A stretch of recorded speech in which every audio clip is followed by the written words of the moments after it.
Students, हमारा next topic है electric flux. ठीक है, उससे पहले हम अपना प्रीवियस टॉपिक देखें। हमने क्या पढ़ा था? हमने ये पढ़ा था कि एक चार्ज पार्टिकल अगर कोई है तो उसके इर्द गिर्द उसका फील्ड एग्जिस्ट करता है और उस फील्ड को हम इलेक्ट्रिक फील्ड लाइंस की फॉर्म में ड्रा कर सकते हैं। ठीक है, पॉजिटिव चार्ज के भी और नेगेटिव चार्ज के भी। अब यहीं से हम फ्लक्स को डिफ़ाइन करते हैं। फ्लक्स को हम कैसे डिफ़ाइन करते हैं? हम कहते हैं कि किसी भी एरिया एलिमेंट में से ये जितनी इलेक्ट्रिक फील्ड लाइंस या नंबर ऑफ लाइंस पास करेंगी उतना उसका फ्लक्स होगा। और इसे हम डिनोटेड किससे करते हैं? ग्रीक लेटर फाई से डिनोटेड करते हैं, एंड ई फॉर इलेक्ट्रिक। ठीक है, फ्लक्स को हम कैसे डिफ़ाइन करते हैं कि इन इलेक्ट्रिक फील्ड लाइंस के रास्ते में अगर हम कोई एरिया एलिमेंट रखें तो उस एरिया एलिमेंट में से पास करने वाली number of lines passing through that area element is called flux. ठीक है, और इसे हम किससे डिनोट करते हैं? ग्रीक लेटर फाई से। अब लेट हम कहते हैं कि ये हमारे पास एक ठीक है चार्ज पार्टिकल का इलेक्ट्रिक फील्ड है। ठीक है, इसमें हमने डिफरेंट एरिया एलिमेंट्स रखे हैं। एक ए रखा है, एक सी रखा है और एक बी रखा है। अगर हम ए की बात करें तो एरिया एलिमेंट ए में से 4 नंबर ऑफ लाइंस जो हैं वो पास कर रही हैं। ठीक है, 4 नंबर ऑफ लाइंस पास कर रही हैं तो हम कहते हैं कि इसका फ्लक्स जो है वो 4 है। ठीक है, अगर हम एरिया एलिमेंट सी की बात करें तो इसमें 3 नंबर ऑफ लाइंस पास कर रही हैं तो हम कहते हैं इसका फ्लक्स जो है वो इस एरिया एलिमेंट का 3 है। अगर हम एरिया एलिमेंट बी की बात करें तो इसमें सिर्फ 1 नंबर ऑफ लाइन जो है वो पास कर रही है तो हम कहते हैं कि इसका जो है वो एरिया फ्लक्स जो है इस बी का क्या है? 1 है। ठीक है, अब इन तीनों पर अगर हम गौर करें कि अगर हम एरिया एलिमेंट ए को देखें तो यहाँ इलेक्ट्रिक फील्ड लाइंस जो हैं वो एक दूसरे के करीब हैं।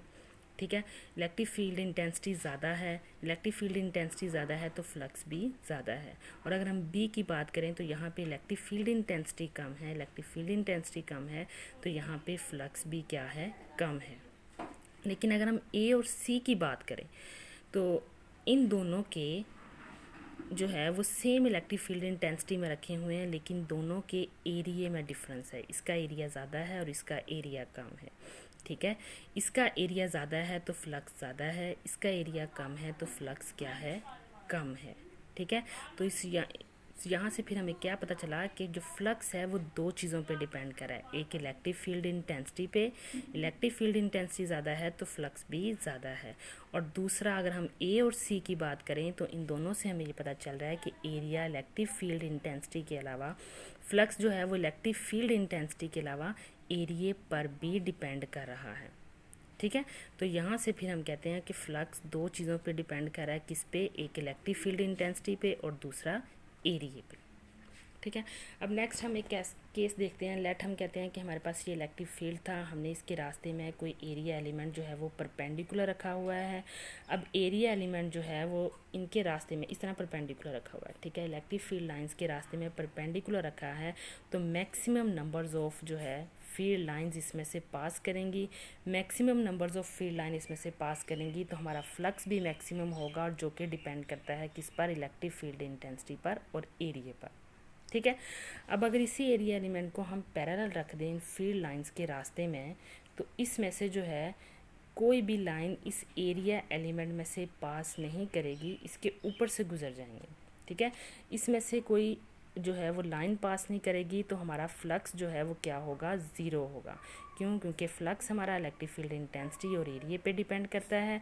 Number of lines field line 0 होंगी तो इलेक्ट्रिक फील्ड इंटेंसिटी 0 होगी, ये 0 होगी तो हमारा फ्लक्स भी क्या हो जाएगा? 0 हो जाएगा। नेक्स्ट हम देखते हैं कि अगर एरिया एलिमेंट को जो है वो कोई एंगल थीटा बना रहा हो फील्ड लाइंस के साथ। ये एरिया एलिमेंट हमारा पड़ा है। ठीक है, ये फील्ड लाइंस के साथ एंगल थीटा बना रहा है तो इस केस में हम क्या करेंगे? हम अपने ये जो हमारा एरिया एलिमेंट है, ठीक है, ये इसके प्रोजेक्शंस ड्रा करेंगे।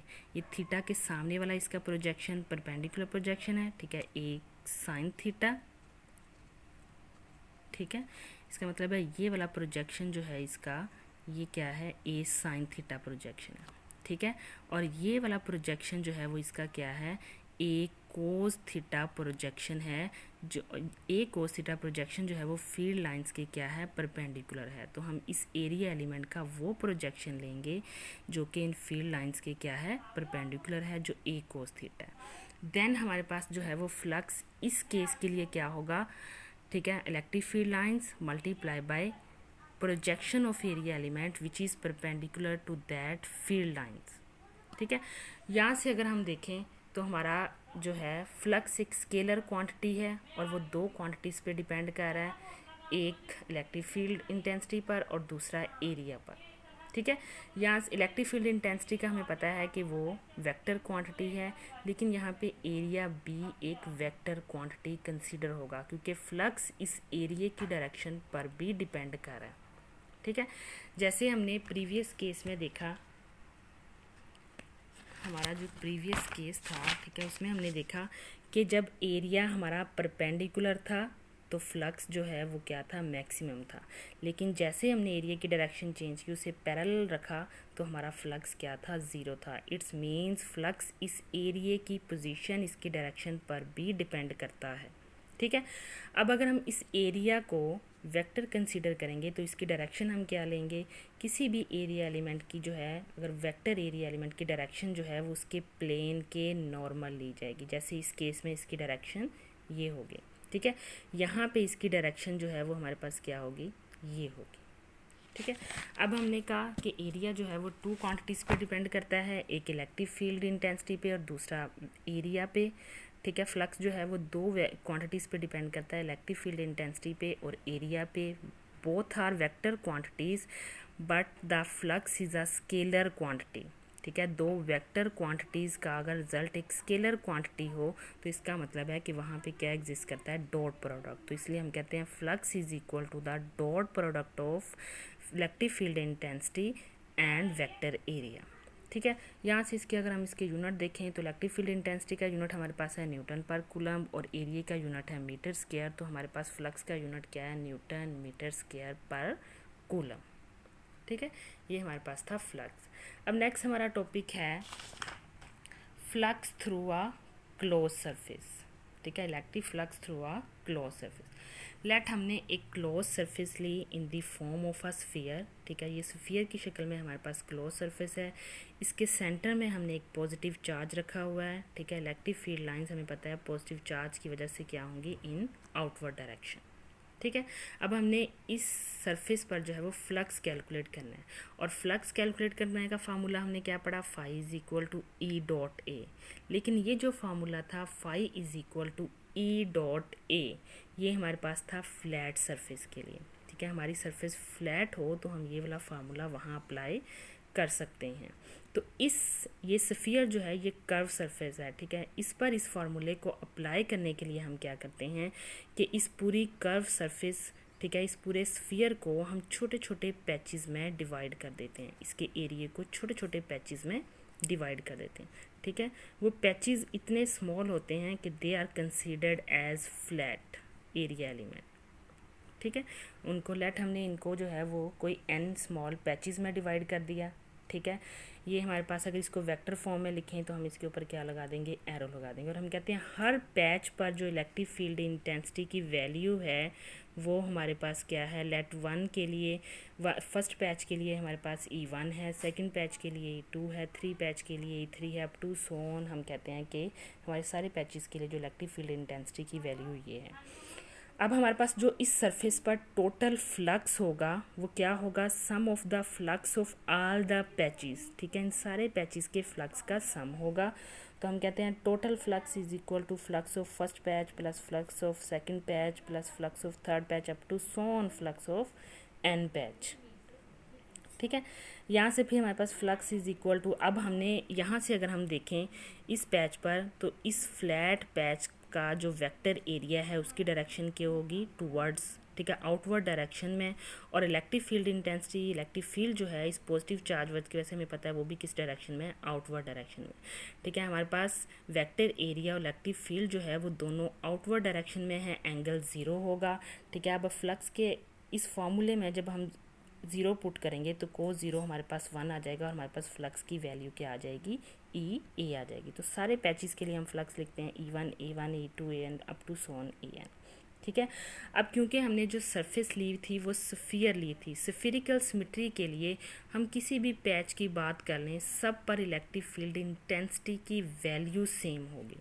ठीक है, तो फिर यहाँ से हम कहते हैं E1 E2 इन सारी इंटेंसिटी की जो मैग्नीट्यूड है, जो वैल्यू है वो सेम है, और वो हमने प्रीवियस लेक्चर में देखा था हम कैसे कैलकुलेट कर सकते हैं, 1/4 pi epsilon naught q over r square. ठीक है, देन हम जो है इसमें, ठीक है, तो इसका मतलब है कि हम E1 E2 की जगह पे E लिख सकते हैं। हमने लिख दिया E del 1 plus E del 2 up to so on E del n।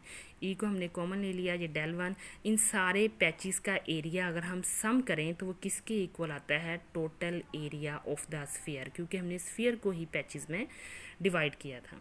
ठीक है, और स्फीयर का एरिया हमें पता है क्या होता है, 4 पाई आर स्क्वायर। ठीक है, सिर्फ area of a sphere of radius r is equal to 4 pi r square. ठीक है, और ई की वैल्यू भी हमने देखी, हम कैसे कैलकुलेट कर सकते हैं, 1/4 pi epsilon naught q over r square. इसकी वैल्यू पुट की तो हमारे पास फ्लक्स आ गया q over epsilon naught. It's means अगर किसी क्लोज सरफेस में कोई चार्ज पार्टिकल इनक्लोज्ड है तो उस चार्ज पार्टिकल की वजह से उस क्लोज सरफेस का जो टोटल फ्लक्स है वो सिर्फ किस पे डिपेंड करेगा, वो डिपेंड करेगा charge inside the close surface and the medium. ठीक है, इन दो चीज़ों पे डिपेंड करेगा। अब इसी क्लोज सरफेस को, स्फीयर को उठा के हमने एक और क्लोज सरफेस में रख दिया जिसकी शेप जो है वो स्फीरिकल नहीं थी।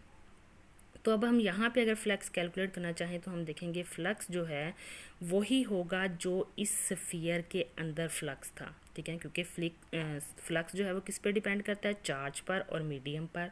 चार्ज हमने चेंज नहीं किया, मीडियम चेंज नहीं किया, तो फ्लक्स जो है इस सरफेस का भी इसी चार्ज पर डिपेंड करेगा, और वो वही होगा जो हमने स्फीरिकल सरफेस के लिए कैलकुलेट किया था।